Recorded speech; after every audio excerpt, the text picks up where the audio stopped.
Took an aisle seat on stage right of row P last night. Crept in just before curtains up, trying to be incognito.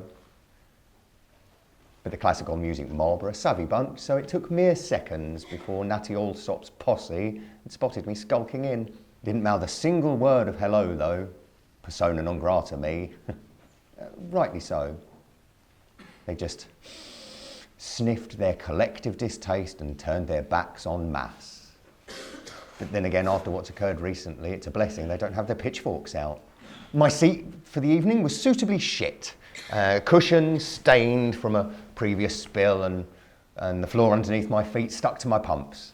But I didn't relish drawing attention, so I sat very still, kept my feet on the floor and popped in a Werther's covered in lint to see me through the evening. The orchestra struck up bang on 7:30. It was billed as an evening of eclectic selections in memory of Colton Jones. You see, Colton's their former cymbalist. Much loved amigo at that. But in truth, the selections were a predictable fare. We'd come to mourn, not to criticise, so I sheathed my tongue and shrunk back in my seat. Most of it hailed from the Sondheim playbook, though peppered throughout with the odd Shostakovich, just to keep that Soviet mood. But the evening ended with one of my favourites, and evidently one of Colton's too, Arthur Benjamin's Storm Clouds Cantata. You know, it's the one from The Man Who Knew Too Much, you know, that Hitchcock film. At the end, it's the bit where Doris Day puts Fay Wray to shame with a scream that could blow the head off a Guinness. It's no wonder Colton adored it, you know, when the cymbals get their moment in the sun. Oh, especially when it comes to that climax, that big, bold crash that just brings it to an end. Glorious!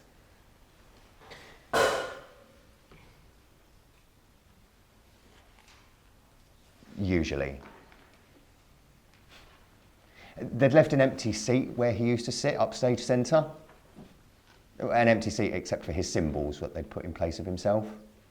The moment they started that piece, we all knew it wouldn't end the way it should, that Colton's cymbals wouldn't rise. And when the crescendo finally came, the orchestra just downed tools rather than see it through. Stopped the music dead in its tracks. Half spoken like an unformed thought. And then silence. Just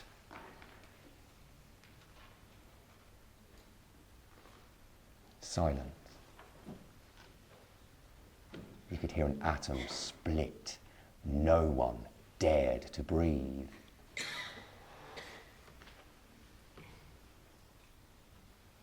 But I heard that crash though. I could hear it. I've heard it every day since. And I can hear that god-awful thud.